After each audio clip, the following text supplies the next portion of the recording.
Allez, bonsoir à toutes et bonsoir à tous et merci de nous rejoindre comme tous les jeudis dans Monde des Arts avec un chiffre ce soir, plus de 2 millions d'entrées, on arrive presque à 3 en 2 semaines s'il vous plaît en France. Le premier long métrage de l'humoriste Artus, un petit truc en plus, cartonne en salle et s'impose face aux blockbusters américains. Ça fait du bien. Cette histoire d'ailleurs, construite autour d'une colonie de vacances pour jeunes adultes handicapés, séduit le public, c'est le moins qu'on puisse dire. Et cela d'autant plus que l'équipe a récemment défrayé, malgré elle d'ailleurs, à la chronique, les marques de luxe, figurez-vous, ont refusé de leur prêter des tenues de soirée pour la montée des célèbres marches du Festival de Cannes. On croit rêver. Alors, en Belgique, puisque nous sommes à Bruxelles, où est-ce qu'on en est avec les artistes en situation de handicap ? Le 8e jour de Jaco van der Maal, vous vous rappelez, c'était en 1996. Certains d'ici n'étaient peut-être pas nés.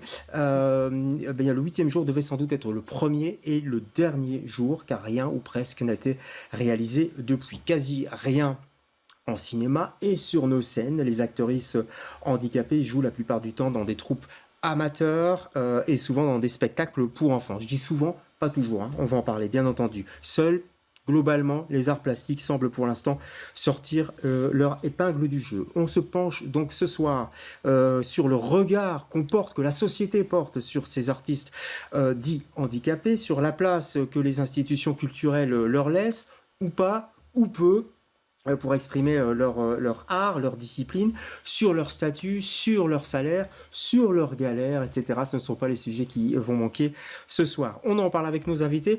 Tout d'abord avec Virginie Van de Zandt. Bonsoir Virginie. Bonsoir. Merci d'être là Virginie. Toi tu es artiste plasticienne et danseuse. Danseuse aussi, oui. D'accord. Tu arrives à conjuguer les deux ? Oui. Parce que le dessin, j'adore, c'est ma passion. Ouais. Et la danse avec Joël, c'est super chouette. On comprend bien ce qu'on doit attendre. Pour ne pas avoir des oublis non plus. Bien sûr. Bah, écoute, on va voir ce que tu fais sur scène parce qu'on a quelques images que le Créam nous a envoyées. En face de toi, Quentin Parent. Bonsoir Quentin. Bonsoir. Alors toi, tu danses pas ? Moi, je danse pas. Tu t'y risques pas ? Tu es comédien ? Je suis comédien et je suis heureux d'être comédien. Ah bah oui, et tu as joué notamment dans la piscine Dans le théâtre qui s'appelle Mardi Piscine. Mardi Piscine, qui tourne un petit peu partout. Qui tourne un petit peu partout et on va bientôt recommencer. En Belgique, et vous allez recommencer une tournée. Simon Pierre Toussaint est avec nous également, bonsoir. Simon Bonsoir. Pierre, vous êtes directeur du Créam Bruxelles, vous insistez sur cet acronyme. Oui. C'est important parce qu'il y a le Créam, il y a des Créams partout en fait, en Wallonie en tout cas. Oui, on est reconnu différemment. En fait, le Créam Liège, c'est un centre de jour et le Créam Bruxelles, c'est un centre d'expression créative. Donc les exigences et les desiderata ne sont pas les mêmes. D'accord. Et il y a, le Créam organise plusieurs ateliers, on va en parler, dont l'atelier de danse, dont l'atelier de théâtre et des arts plastiques évidemment. Exactement. Alors, Colline est avec nous, Colline de Remaker, je prononce bien. Presque. Presque, excusez-moi. Mais c'est très bien. Je fais ce que je peux. Vous êtes directrice de Art et Marge Muséum, c'est bien ça ? C'est comme ça qu'on dit ? Art et Marge Musée, oui. Art et Marge Muséum, ouais, disons pas muséum, ça fait un peu ancien. C'est quoi en gros, en 2 mots ? On en reparlera évidemment, mais pour résumer. Art et Marge Musée, alors on se définit comme un musée d'art brut et d'art contemporain. Ouais. Et donc l'art brut, de façon très Schématique. résumée, Oui. ce serait l'art qui sort de la norme et donc l'art des marges et des marginalités. Donc des personnes en situation de handicap, mais pas que, des personnes dans la marge. Oui. On va en parler, c'est important justement cette nuance. Et on va commencer avec du positif, puisqu'on y est. Ils étaient sur les marches, je l'ai dit, du Festival de Cannes hier. Un petit truc en plus d'Artus. Regardez la bande-annonce. On est en vacances ou on n'est pas en vacances? Tiens. Et hop. C'est pas grave, elle a l'habitude. Allez, on se casse. Allez. Merde, il y avait plus la bagnole. Je t'ai garé sur une place handicapée, tu t'attendais à quoi? T'as des nouvelles du nouveau? Sylvain? Ouais. J'ai eu ses parents, là, il arrive. Sylvain, c'est toi? Je suis Alice. Tu viens avec moi? Je vous présente Sylvain, les copains! On peut y aller, là. Qu'est-ce qu'on dit au chauffeur? Fils de pute! Bon, on fait quoi, du coup? Fais comme eux, là. C'est trop, j'essaie de trouver, je vais trouver le juste milieu. On va passer un été super ensemble et je suis hyper contente. Très très proche, hein. Frères et sœurs, jour et nuit. Allez, va. Oh, putain, qu'est-ce que tu fous là, toi? Tu n'es pas handicapé? Si, tu veux pas handicaper, moi. Bah, on voudrait pas. T'as raison, je suis pas handicapé. Et tu dis rien à personne, hein. Je dis rien à personne. À part Ludovic. C'est qui, Ludovic? C'est ma petite bite. Tu sais ce qu'ils font en prison dans les douches? Pardon? Je sais que le passé c'est passé, mais y'a qu'à toi que je peux me confier. Pourquoi ils nous regardent, les gens? Oh les valmères! On vous emmène! Et ça fait clic, clic, clic, pam, pam, pam. J'crois que ton petit cœur, ma chérie, t'es trop séduite. Oh là là, oh putain, Marie. C'est parti droit dans sa Ouais, gueule. c'est pas grave, ça lui arrive tout le temps. Voilà, c'est sorti le 1er mai en France et ça va arriver en Belgique. Patience, je sens que tout le monde a envie de voir ce film. Vous l'avez déjà vu Non. Non. Vous irez le voir, je suppose. Certainement, oui. Et vous aussi, vous allez au cinéma de temps en temps, ça vous arrive? Oui, ça m'arrive aussi, oui. Oui. Mhm. Bon, je crois qu'il faut aller voir ce film parce que pour l'instant, en tout cas, parce qu'on va parler de la Belgique évidemment, en cinéma c'est un peu plus compliqué. Je l'ai dit, le 8e jour c'était en 96 et depuis, donc on parle bien des films qui sont joués par des personnes en situation de handicap parce qu'il y a d'autres films genre Rain Man, etc. Mais c'est des acteurs qui jouent les rôles. En France, il y a eu aussi Hors Norme, je ne sais pas si vous l'avez vu, c'était avec des personnes autistes. Alors, gros succès public, mais quand même des réticences de la part de certains collectifs, notamment des collectifs féministes en France comme les Dévalideuses, je ne sais pas si vous connaissez, Wandy Social, jeu de mots, qui regrettent que ce film, comme d'autres, soit écrit par des personnes valides. Et c'est vrai que c'est toujours le point de vue du valide. C'est comme quand on fait des films qui se passent en Afrique, qui sont écrits par des Européens, vous voyez. Ça donne une image aussi rêvée un petit peu de la vie en institution, une vision un petit peu idyllique, un petit peu rose. Est-ce que vous êtes d'accord avec ces réticences, Colline? Sans avoir vu le film, bien sûr. Mais alors, j'ai pas vu le film. Je vais pas vraiment me positionner si je suis en accord ou pas, parce que je ne suis pas dans la situation ni d'être parent de personnes porteuses de handicap mental, ni de quelque type de handicap que ce soit, en tout cas jusqu'à aujourd'hui. Je touche du bois. Ouais. Mais vous avez côtoyé des parents? J'ai côtoyé des parents, en effet. J'ai travaillé pour une association de parents de personnes handicapées mentales. Ouais. Et c'était une des craintes des parents à l'époque, au moment où je montais une exposition au château de Senef, dans l'Orangerie, d'artistes en situation de handicap. Et c'était quoi leur crainte? Leur crainte était justement de romantiser, de cacher tout un pan de réalité que eux vivaient au quotidien, avec des enfants porteurs de handicap mental, mais qui étaient en train de grandir, vieillir, eux-mêmes voyaient leur fin arriver, et donc étaient très inquiets. Et avait un peu peur que ce soit... Qu'ils gardent une image un peu naïve d'enfants éternels? Non, de se dire, voilà, la vie est rose pour les personnes, de façon de nouveau très raccourcie, mais genre, tout va bien pour eux, quoi. Ouais. Et que ça cache une réalité plus compliquée. Il faut quand même rappeler que les institutions, ce sont des lieux d'enfermement, d'abord. Il faut le dire comme ça, parfois... Même, pas toujours heureusement, mais de ségrégation, parfois de violence aussi, ça reste des choix politiques aussi, c'est des choix de société en fait. On place les handicapés quand la famille ne sait plus les prendre en charge. Hein. On va en parler avec toi, Quentin, mais dans des institutions, ce sont des choix politiques. En Belgique aussi. Voilà, c'est pas qu'on cache, mais voilà, c'est plus simple que ces personnes restent dans les institutions. Je ne sais pas si c'est plus simple, mais en tout cas, au CREAM Bruxelles, on essaye d'ouvrir un maximum, justement, pour déconstruire l'idée qu'on se fait du handicap. Pour rebondir par rapport à ce que Colline disait, moi, ce qui me posait question, c'est que les rôles donnés à des personnes en situation de handicap sont souvent les mêmes, souvent malheureux, souvent en recherche d'amour. Et pour travailler avec 120 artistes en situation de handicap mental... c'est toujours les mêmes rôles qu'on demande? On reproduit quand même un cliché et on aime bien les voir dans un certain cadre, alors que ce qui est intéressant justement c'est de se rendre compte qu'il n'y a pas de cadre en fait. Ouais. Et qu'ils peuvent tout jouer, entre guillemets. Exactement. Comme tout acteur et actrice qui ne seraient pas handicapés. Ouais, on les cantonne dans des rôles, souvent des êtres un peu mignons aussi. Enfin, il y a ce côté-là, entre guillemets. Hein. Je mets plein de guillemets d'ailleurs, hein, où effectivement, je l'ai dit, des éternels enfants, un peu maladroits, etc. Ouais, effectivement. Ça arrange tout le monde. Je pense que c'est c'est la vision qu'a la société actuelle du handicap. Ouais. Pourquoi ça évolue pas depuis le temps? Je parlais du 8e jour, on s'était dit en 96, ah ça y est, enfin un autre regard, parce que Pascal Duquesne, qui est passé aussi au Créam, elle veut vraiment... Qui est encore, on le salue d'ailleurs s'il nous regarde, je veux dire, là c'était un rôle de composition, c'est pas du tout dans le portrait qu'on est en train de donner là maintenant. Non, du tout. Pourquoi on les cantonne dans ce rôle-là? C'est parce que je pense parce qu'on a besoin de mettre des personnes dans des cases. Ça rassure.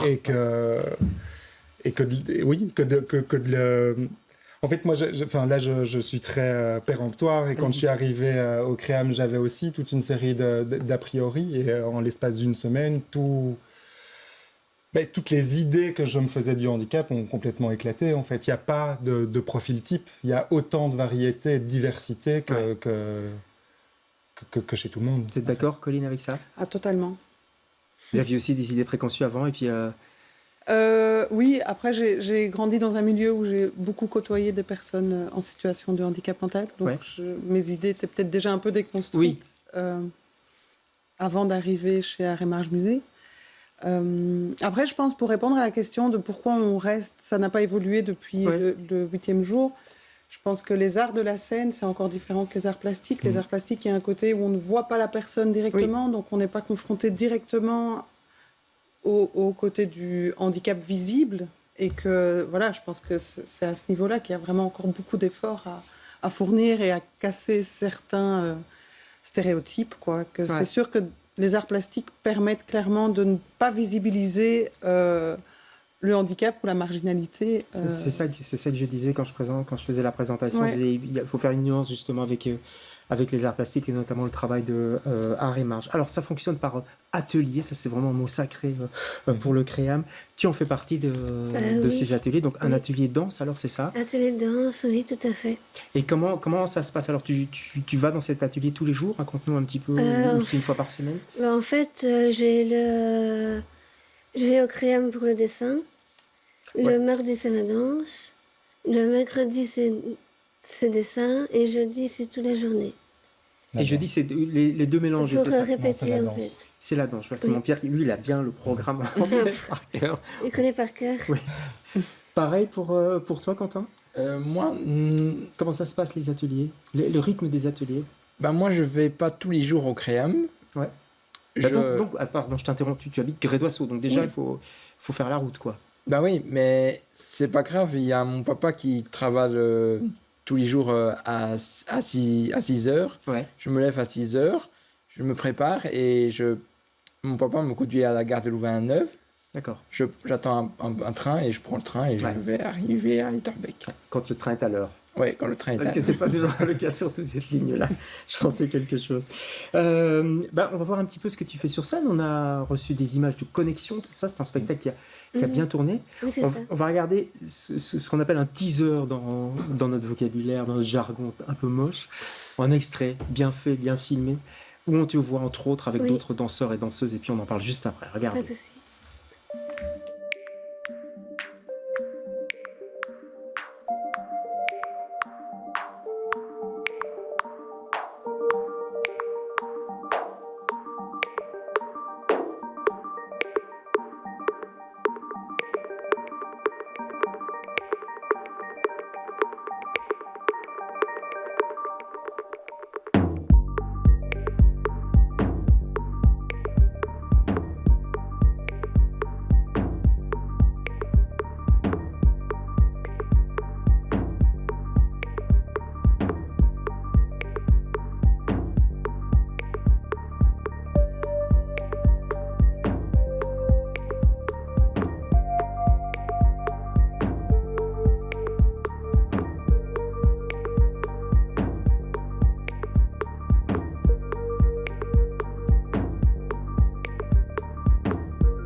voilà, Virginie, là, on te voit bien avec les autres danseurs et danseuses. Ça raconte quoi, ce spectacle? À mon avis, c'est pour rencontrer les uns et les autres aussi. Ouais, d'où l'idée de la corde qui réunit tout le monde. Et avoir les antennes aussi. Ouais. Et puis, on a Xavier qui danse partout.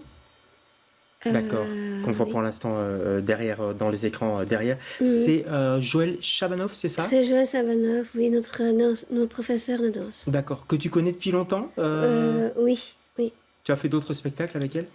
Oui, on a fait... Attends, ça s'appelle...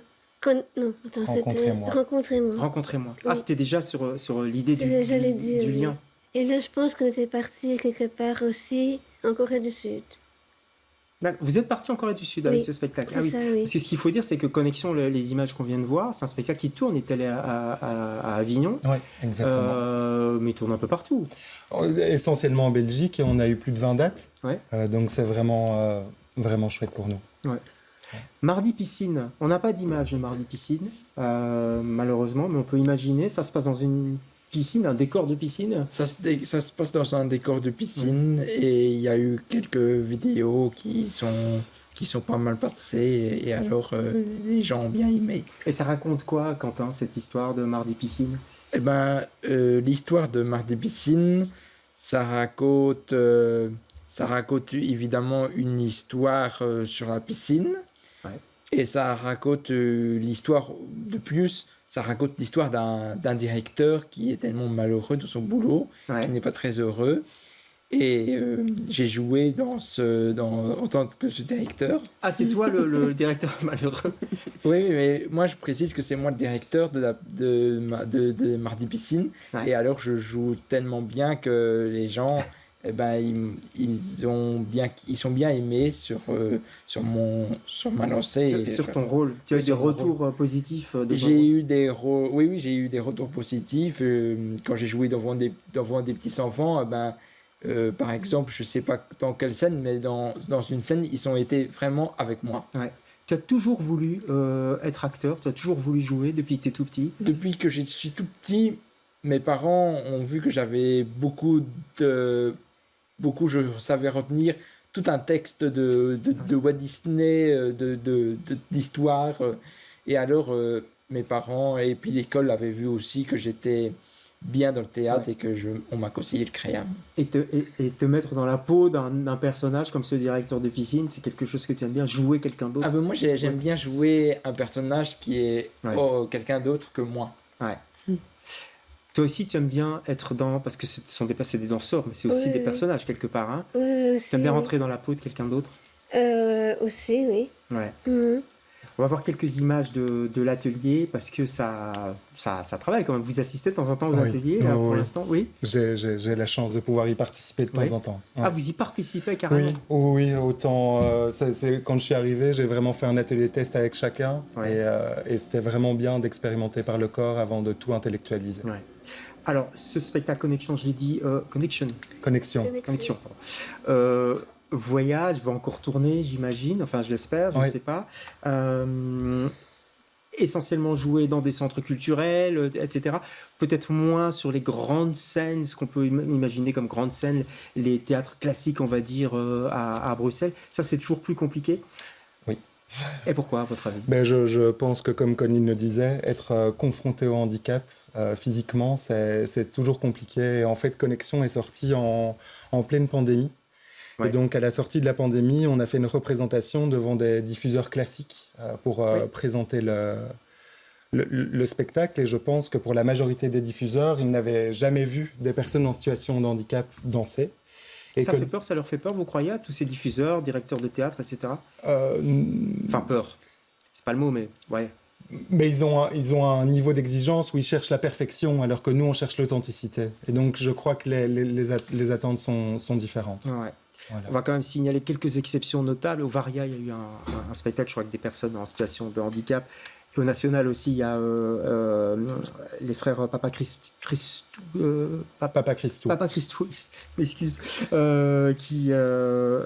avec lesquels je crois que vous avez travaillé. On travaille encore avec, donc Clément est en train de créer son prochain spectacle qui s'appelle Justice. Voilà, c'est et ça. il a vraiment été inclusif dès le début, même dans la création, même de la thématique. Il a travaillé avec Virginie et Eduardo, deux artistes. Du Créum Bruxelles. Il y a un spectacle aussi de 1000 € qui est passé avec des personnes trisomiques, si je ne m'abuse. Mais ça reste quand même fort rare. Alors, il y a les questions de transport aussi. Enfin, c'est un petit peu compliqué. L'organisation, le salaire. Est-ce que ces gens sont payés comme les autres comédiens, par exemple ? Alors au Créum Bruxelles, on défend vraiment justement l'idée de défrayer les artistes. Jusqu'à fin 2023, on fonctionnait avec les RPI, donc c'est les régimes des petites indemnités. Oui. Depuis, la loi a changé et on est passé sur l'IAA, donc c'est indemnité artiste amateur, ce qui complexifie complètement la chose. Et là, vraiment, à quand un statut d'artiste pour personne en situation de handicap mental? Donc, ils n'ont absolument pas le statut d'artiste pour l'instant? Non, parce que le gros challenge, c'est vraiment les maintenir dans un circuit non professionnel, parce qu'ils ne peuvent pas gagner plus de 3 000 € par an. Au risque de perdre leur allocation. Le Vierge Noire, là, c'est ça le Anciennement Vierge Noire. Ça s'appelait Vierge Noire. Avant, vous pouvez expliquer en 2 mots ce que c'est exactement cette allocation? C'est une allocation pour personnes handicapées mentales. C'est comme le chômage. Pour personnes handicapées tout court, en fait, qui permet aux personnes porteuses de handicap, qui justifie le fait qu'ils ne travaillent pas, qu'ils ne savent pas générer eux-mêmes un revenu. Ça veut dire qu'ils ne peuvent pas cumuler s'ils ont ces allocations-là, s'ils gagnent de l'argent autrement? Comme le disait Simon-Pierre, au-delà d'une certaine somme, ils risqueraient de perdre leur allocation qui les reconnaît comme étant personnes avec un handicap. Ça paraît incroyable parce qu'ils font des spectacles qui tournent. Ça fait tourner des salles, etc. Ça amène du public, donc c'est rentable, entre guillemets, pour le dire platement.